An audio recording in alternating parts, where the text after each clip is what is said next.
Barbershop conversation, guys. Feel free to hit the subscribe button. This Sunday, August 25th in the GS parking lot. 150 backpacks, kids getting free haircuts. Come on out. It's going to be a great event. I picked up the backpacks today, September 28th. Save the date. LA, come out. Show your boy some love. 100 black men strong. Let's go. Let's get it. All right. We're going to celebrate each other and get excited about fellowshipping, and we pre-gaming for Errol Spence, Shawn Porter. It's kind of like tailgating in college football, you know. Let's jump right into this, man. I'm gonna start off by saying Shawn said something that it can only hurt him, and I made reference to this earlier as it relates to Keith Thurman. Whose idea was it at Fox to show Keith Thurman eating a sandwich? You know, when he's already 35 pounds over his fighting weight. He looks really fat in his suit. Looks like he's busting out of his suit. Whose idea was that? Who thought that would be funny? You know, that's going to be a meme for his next fight. Him eating that sandwich, guaranteed. Now, as I digress back into Shawn Porter, you already have an image. You already have people have this perception of you that you're a dirty fighter. Errol Spence told you you're a dirty fighter. Adrien Broner said you rushed for 300 yards. Adrien Broner, after the fight, said you intentionally headbutted him. You know, to tell Errol Spence, let's see what happens when I cut you. Dogs don't cut, dogs bite. You know, so in my humble opinion, Shawn Porter got angry. He got out of his element, and he reacted as best he know how. Remember in the breakdown yesterday when my trainer Mariel L_Supreme88, he was explaining. He was explaining to himself. He was explaining to us about Shawn's patience. And in that moment, Shawn had to have patience. In the ring, Shawn, in my humble opinion, lacks patience. You know, he gets aggressive. He throws some undressed left hooks. He leaves his feet when he throws punches from distance. Kell Brook eventually began to capitalize off of that. Danny Garcia in the middle rounds began to time Shawn Porter and hit him with some devastating hooks. You know, if you guys rewatch the fight, you'll see it. And I've only seen Shawn Porter do an intentional headbutt one time. That was against Kell Brook. At the end of a round, he intentionally thrusted himself at Kell Brook. I've seen him lead with his head when he tries to get in on the inside. And that comes from the lack of patience, in my humble opinion. Do I believe that he does it intentionally? I don't think he does it intentionally. I just think it's who he is as a fighter. You understand? That's his style. He gives up self. You can see the cuts on his brow, you know, because when he comes up, because he comes from under, like they call it the Porter pressure. He comes low, and then as he's coming up, he clashes heads many times. You understand what I'm saying? Or any parts of their body. But to tell another fighter, let's see what happens when I cut you. He just put the 3 judges on notice. The referee that's going to do the fight. The commission. Errol Spence team. Errol Spence just said, I'm just going to jab you to death. See, Errol Spence can jab Shawn Porter to death and make it a sparring match. And win 10 rounds to 2. Without even trying, without even sweating. I believe Errol Spence can make this a jab session. Now, what's going to happen the first time? Now, Shawn Porter's going to do it within the first 3 rounds. And what's going to happen? Derek James is going to alert the referee, and Shawn Porter is going to get a warning. The second time he does it, they're going to take a point away from Shawn Porter. That's just the reality of it.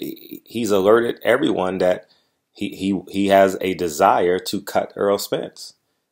You understand? And he quite possibly could have dressed it up, but like I said, but like I alluded to, Shawn Porter lacks that patience. You understand? And that lack of patience sometimes is what makes him great, you know? And in this instance, everyone is going to, now that's going to be a meme on Instagram. Someone's going to make a meme about that on Instagram, and it's going to go haywire, and it's going to go viral through the boxing community. And that's going to be a meme that he's going to have to live with for the rest of his life. It's kind of like Mike Tyson when he said the spinal, right? But moreover than that, I think Shawn Porter probably scared off his next opponent. You understand? Because if he loses this fight, he goes into an abyss and he has to search high and low for another opponent, because now he is basically, without sounding disrespectful, he is Sergio Lipinets. He is Ugas, you know, and the list goes on. And he's going to have to climb back up the ranks, you know. There's no rematch clause that I was told. There's no rematch clause in this fight. So, but to tell another fighter, let's see what happens when I cut you. You know, he should have dressed it up, man, but that's the lack of patience, you know, and it wasn't scripted. You know, like Shawn Porter's press conference was scripted. Man down and leave the music playing. That was scripted. I'm sure that's something that he and his father talked about prior, about what they're going to do, or maybe Shawn Porter planned it on his own. But that face-to-face was impromptu, was going off the cuff. And it's definitely, can't wait to see it September 1st. I think they're doing it a week too late. You know, they probably should have had 2 face-offs. You understand what I'm saying? Maybe they dress it up with an interview in his hotel lobby going in. You understand what I'm saying? I think it's a little too late. You know, I think the replay should come on during Labor Day weekend, because who really is going to be home September 1st at 12 o'clock on Labor Day weekend? Like, who's really going to be home? And who's going to, and more importantly, who's going to have the attention span to sit down besides hardcore boxing fans and watch that? You understand what I'm saying?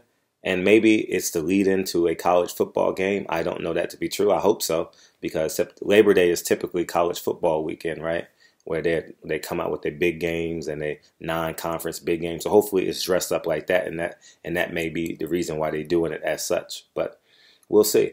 I hope Fox does a live response to this, and hopefully they'll have them responding to each other live via satellite. I think that will be important too to the fight, because they got to sell this pay-per-view. And the only people selling this pay-per-view is me.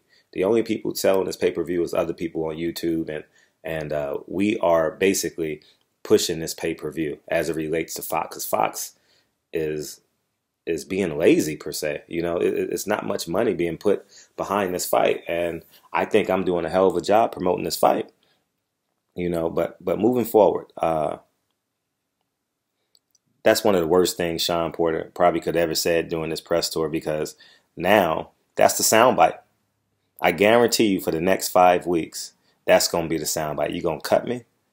Errol Spence probably going to say that about 100 times in interviews leading up to this fight. Who's not going to ask him?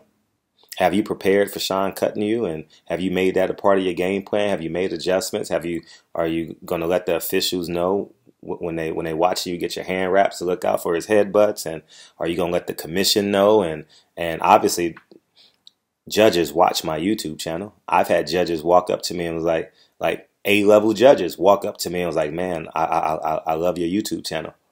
You understand? I've had judges, I had referees come up to me and was like, man, I fuck with your YouTube channel. You understand? Famous referees. And I'm like, oh, I appreciate it. You know what I mean? So obviously they gonna watch this, and these are the stone cold facts. I think Shawn Porter probably wish he hadn't said it, because this shit gonna go viral. That's the lead in to the to people watching it. September 1st. Shawn said he gonna cut him. Oh man, Shawn better make a comeback. You understand what I'm saying? He got to do something. Hopefully, he has a media day sometime somewhere, so he can address this sometime soon. You know, because it's I haven't been on my Instagram wall, but I don't think he's been pretty active I will say this: Errol Spence looks in great shape. I saw him today. I saw Derek James post some pictures. He looks phenomenal. I haven't seen nothing from the Porter camp, so I have no idea what they're doing. I have an idea of what they're doing because I've seen them in camp before. So we'll see. So anyways, man, barbershop conversations, man. Feel free to hit the subscribe button. This definitely going to be a war of words. Errol Spence, in my humble opinion, because I've been an athlete before, wants to break Shawn Porter's face. And Shawn Porter wants to break Errol Spence's face. Legally and or illegally. One of the worst things he ever could have said. You understand? Imagine Adrien Broner responding to this. Imagine Adrien Broner responding. Everyone's going to respond to this.